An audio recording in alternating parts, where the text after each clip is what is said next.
If you've watched any of my prior videos, then you would know there are so many different and sometimes bizarre ways that people have met their end.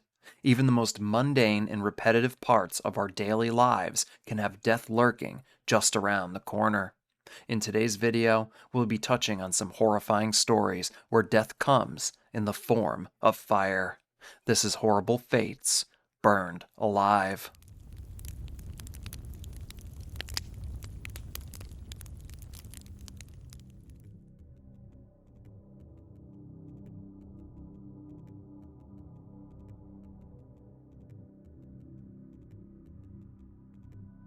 This first story takes us to the quaint town of Cortland, Mississippi. Cortland is a town in Panola County and is located around 145 miles or 233 kilometers north of Jackson, the capital of Mississippi. Cortland is a very blue-collar farming town. The around 500 or so residents attend church every Sunday, and for many, football is a way of life. In fact, numerous kids in Cortland have played their way into the highest mountain of the sport, the NFL. 19-year-old Jessica Chambers was a resident of Cortland. Growing up, Jessica was described as being bubbly, friendly, and full of life. In a small town like Cortland, everyone knows everyone, and Jessica had numerous friends. By the time she hit high school, her popularity with the boys in town only grew. Jessica was a solid student in school, and she loved playing softball growing up. As she hit 6th grade, her attention would shift from softball to cheerleading. She would try out and eventually make the cheerleading squad, and Jessica never looked back. To give some more detail into this aspect of her life, Jessica was very small and petite, so she ended up becoming a flyer for her cheerleading squad. If you're unaware, a flyer is basically, well, what it sounds like. She was one of the girls that would be thrown into the air during routines. Jessica loved everything about cheerleading, and her passion for it continued all the way to graduation. Jessica would eventually graduate high school with nothing but A's and B's. She had always been a very good student. Following her graduation, she would continue to live at home. After turning 19, Jessica would secure a job selling clothes at a goodies department store that was located in nearby Batesville. But Jessica's life wasn't as perfect as it sounds. Following high school, Jessica began hanging out with the wrong people. She began smoking rather frequently, and this led her to befriend some locals in the area that were known for dealing. One of Jessica's best friends would later comment that Jessica had begun selling on a daily basis as well. During this time, Jessica's boyfriend, former high school football player Travis Sanford, was sent to jail on charges of burglary, further showing that Jessica was tangled up with some questionable people at best.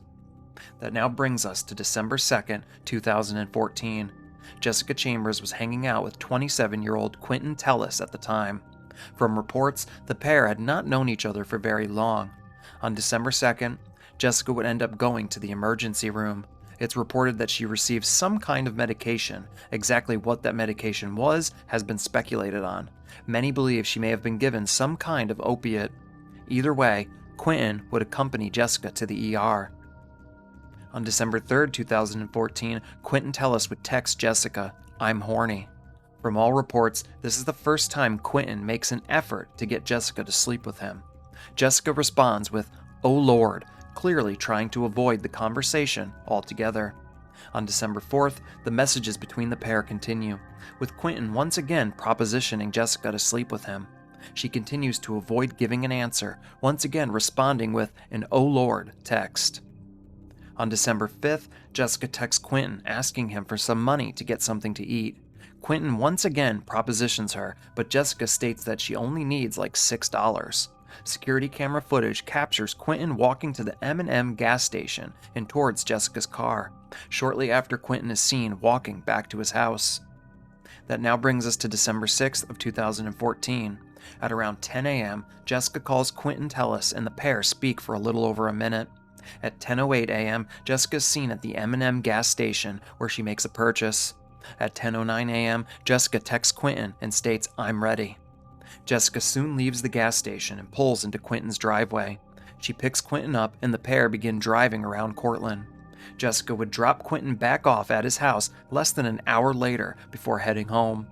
At 5:29 p.m. that afternoon, Quentin texts Jessica and says, "I need you."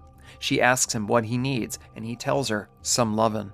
Jessica is quick to respond with another "Oh Lord" before telling Quentin that she can't. During this afternoon time frame, Quentin's girlfriend from Louisiana is actively trying to get a hold of Quentin, looking to come visit him. At around 6 p.m. that evening, Jessica and Quentin are once again together.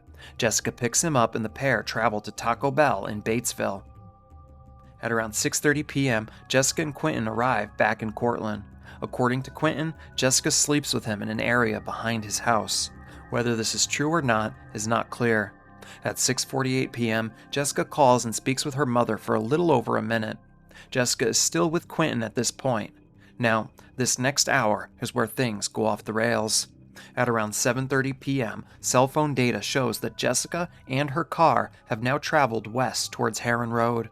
At 7:42 p.m., Quentin calls Jessica and leaves her an odd voicemail and a text. The text states, "Bae, my friend is coming over tonight. I'll call you tomorrow. Good night, sweet dreams." Now, what exactly happens next is not completely certain. The only people who truly know are Jessica Chambers and potentially Quentin Tellis. But according to law enforcement, this is their theory. While Jessica and Quentin sat in her car in his driveway, it's believed that Quentin made another attempt at having intimate relations with Jessica. Up to this point, it's believed, based on texts and evidence gathered, that Jessica once again refused Quentin's advances. From there, police believe Quentin got extremely angry. In his anger, it's believed that he placed his hands around Jessica's neck and began squeezing until she lost consciousness. It's at this point that Quentin realizes what he has done and quickly begins to think on how he can dispose of the body. He hops into the driver's seat of Jessica's car and then proceeds to travel down towards Heron Road. He would leave the vehicle there, and on foot he would travel to his sister's house, which wasn't far from that area. It's believed that Quentin then dropped or threw Jessica's keys while making that walk. They would later be recovered by the police department. Quentin would arrive at his sister's house, where he would borrow her vehicle and drive it back to his house. At his house, he would grab a can of gasoline that he had stored. He would load the gas into his sister's vehicle and proceed back to Jessica's car. Using the gasoline, Quentin would douse Jessica's car and Jessica herself in the liquid before setting the entire vehicle ablaze with Jessica inside. Quentin would leave the scene before placing the bizarre voicemail and text to Jessica at 7:42. It's believed that this voicemail and text were both done in order to make it seem like he had canceled all plans with Jessica that evening. From there, he drove to a store in Batesville, in turn creating an alibi for his whereabouts. Whether this is spot on or not, what we know for fact is that Jessica Chambers was doused with gasoline and set on fire within her vehicle. At 8:07 p.m. that night, a passerby would see the car engulfed in flames. They would call it in to 911, and firefighters would arrive on scene at around 8:09 p.m. When I arrived, I pulled around them and pulled on up to where the car was on fire.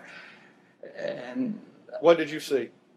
I saw Jessica standing in the road, and then, of course, I seen the car on fire out of the corner of my eye, and I immediately stepped out of the truck and raised the compartment, got a blanket out, and went to Jessica's aid. Let me ask you about it. Did you know Jessica Chambers? I knew her. We weren't, friends or anything, but I knew her. When you first arrived on the scene, did you recognize this person? No, sir, I did not. What was this person wearing? When I seen her, she had nothing on but her pants. And what did you tell me you did? You got a blanket? I got out and I got a blanket, and she had her arms out, was coming towards me, saying, "Help me, help me, help me." Nicole, I want you to describe for this jury what did she look like? What was the condition of Jessica Chambers? Her hair was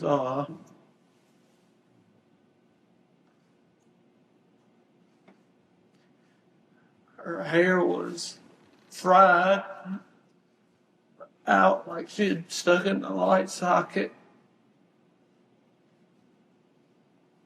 And She had black all over her face. Her body was severely burned, and just all the way down her body was very badly burned. And like I said, and I wrapped the blanket around her for one, to conceal her. And I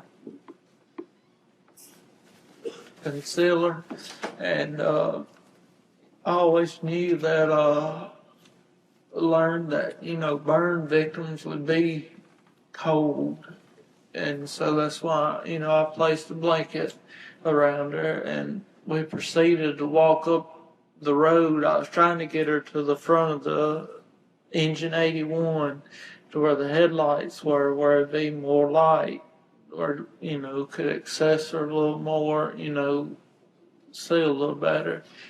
We made it to the back of engine 81, and she couldn't go anymore.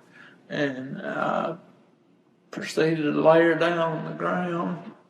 She reached out for my hand. I held on to her hand,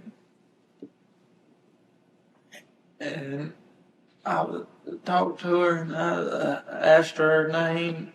She said, what come out? Like I said, her mouth, inside her mouth was just charred black, and could not understand her very well at all. Were you able to get a name? When I asked her name, she said Jessica Chambers. And like I said, she was not recognizable to me. I know what Jessica Chambers looked like. Did not look like Jessica Chambers at the time. As heard in the testimony, Jessica Chambers was still alive, but she had been badly burned. As a matter of fact, over 98% of her body had been burned horribly, to the point where no one at the scene recognized her. Jessica would be rushed to a hospital in Memphis, where family soon gathered around her. Hospital staff would do all they could for the young woman. Jessica's mom sat by her side with her daughter's hand in hers. She would eventually tell Jessica that it was okay to go on, and within mere moments later, Jessica Chambers passed on at only 19 years of age. It was later discovered that not only had she been doused in gasoline, but gasoline had been found up her nose and down her throat. The absolutely horrific pain that she went through is something that sits with me. Such a young person with so much life left ahead of them, to have her life cut short in such a horrific manner, it's just not right. At the scene, firefighters would later state that when they asked who did this to her, Jessica responded with what sounded like the name Eric or Derek. This has led to a lot of speculation and theories, as Quentin's name shares little similarity. The police would continue their investigation, and during this time, Quentin would move to Louisiana. What's crazy is that another woman would be found dead, with Quentin Tellis being the prime suspect. Quentin would eventually be charged in the Jessica Chambers murder, as well as the stabbing death of foreign exchange student Meng Chang So. Quentin was found to be in possession of Meng Chang's credit card following her death. He would be convicted and sentenced to 10 years in prison for the stolen card. While in prison, Quentin was formally charged in the Jessica Chambers case, and he would go before a judge for the first time in 2017. The trial would end with a hung jury, and in 2018 he would be tried a second time, but the result was the same, with another hung jury. Following the second trial, Quentin would be brought back to Louisiana and face charges in the Meng Chang So case. As of now, Quentin has not been found guilty in either case. Jessica's murder investigation is still ongoing, and hopefully, one day, justice can be served to whomever committed this horrifying crime. My deepest condolences go out to all of Jessica Chambers' family and friends. No one deserves to have their life cut short the way hers was.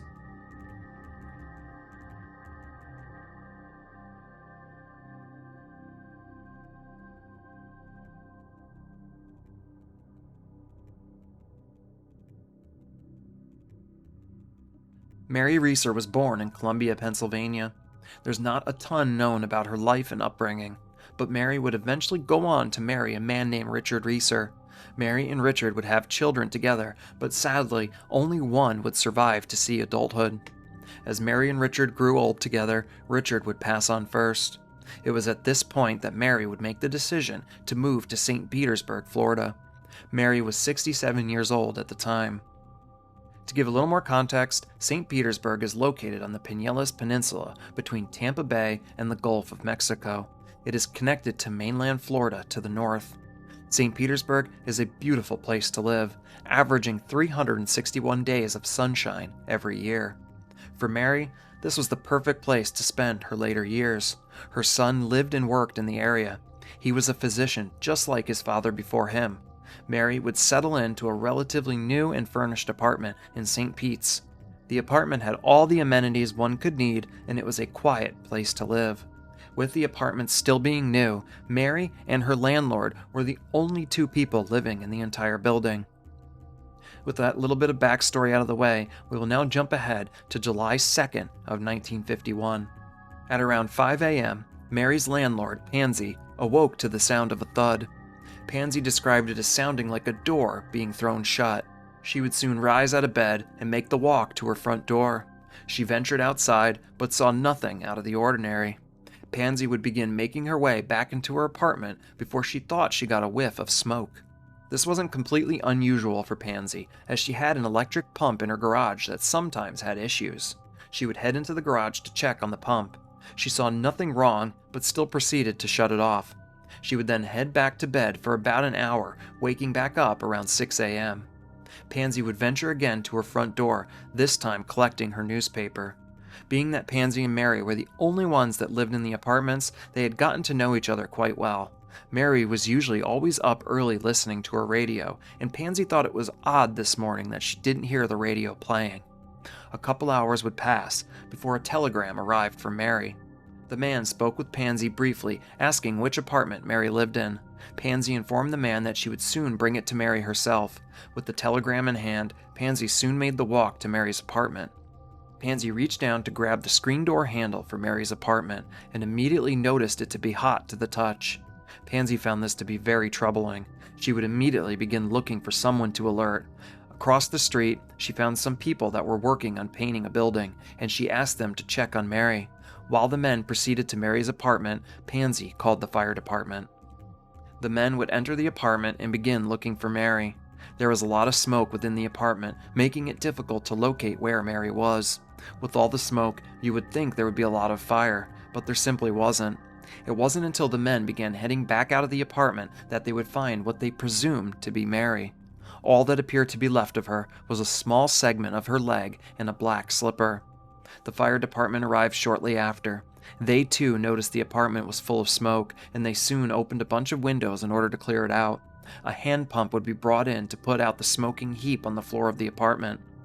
It was at this point that the fire chief discovered what looked like the remains of a person. So what happened to Mary? Well, the scene was baffling to say the least. Mary had seemingly burned alive. She was reduced almost completely to ash. All that was left of her was part of her left foot and the slipper that was on it, her backbone, and her skull. The scene baffled experts right from the get-go, and the newspapers soon took a hold of Mary's story, referring to her as the Cinder Lady. A lot of speculation would begin, and people started to wonder if Mary was a case of spontaneous human combustion. For those that aren't aware, spontaneous human combustion is the pseudo-scientific concept of the spontaneous combustion of a living or recently deceased human body without any apparent external sources of ignition. Many of those involved in the case simply couldn't comprehend how Mary had burned so completely, yet the damage to her apartment was seemingly so minimal. At the crime scene, firefighters concluded that Mary's body was found hot enough to destroy almost all of her body and the chair that she was sitting in, but directly behind her chair was a wall, and the paint was neither cracked or burned at all. Light switches in the apartment melted, but some outlets that were located only a few feet lower to the ground were found to be completely untouched. Even the living room rug was found to have been burned, but only underneath where the chair was sitting. Firefighters found some bed sheets a few feet away, and they showed no signs of smoke damage. In fact, they weren't dirty at all. They were as clean as when Mary set them there. So much of the scene was baffling. How did Mary burn? Why didn't she call out for help or make an attempt to get help? How had she just sat there, willingly burning alive? And once again, how was she burnt to such an extreme while the rest of the apartment remained mostly untouched in a lot of ways? The investigation would soon be turned over to the FBI. Detectives couldn't understand what went on with this case, and evidence was sent directly to the FBI for help in understanding what happened to Mary.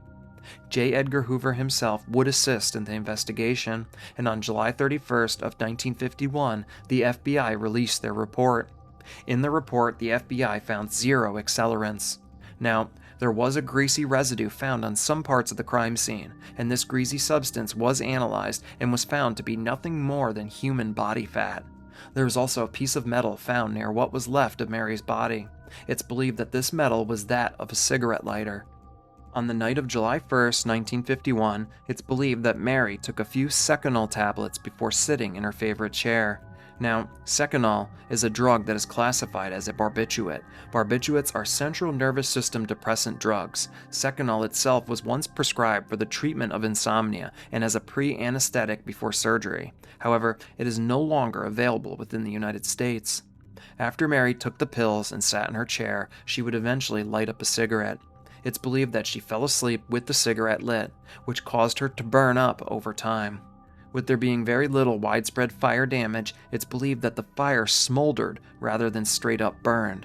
Now, this theory explains a lot, but still leaves a lot of questions. The most common theory discussed in cases like Mary's is the wick effect. The wick effect explains how a human body can burn extensively in a fire, where the victim's clothing acts like a wick, absorbing melted body fat and sustaining a localized flame, essentially acting like a candle, allowing the body to burn for a prolonged period, even with a relatively small ignition source. This theory is often used when people discuss cases involving spontaneous human combustion. At the end of the day, the case of Mary Reeser is a baffling one. My biggest question at the end of it all is, can someone be so asleep that they never wake up while slowly burning alive? I have a hard time coming to terms with that. Then again, could Mary have died in her sleep before the cigarette slowly burned her and the chair into nothing but ash? I guess it's possible. In the end, Mary's case is a horrifying one, just as much as it is baffling. As always, my deepest condolences go out to all of Mary's family and friends. Thank you all for tuning in to another episode. If you enjoy the content, please hit that like and subscribe button. It helps the channel continue to grow. It's also very important that you hit the notification bell and turn on notifications, as you may not be alerted of my uploads if you don't do so. In the description box below, you'll find a link to my merch store and a link to the Cellar Dwellers membership tier for the channel. If you're interested, please take a moment to go check those things out. And as always, I do all the research, writing, recording, and editing for the channel myself, so anything that you do to support the channel is greatly appreciated. And until next time, I will see you all again as we head back into the cellar.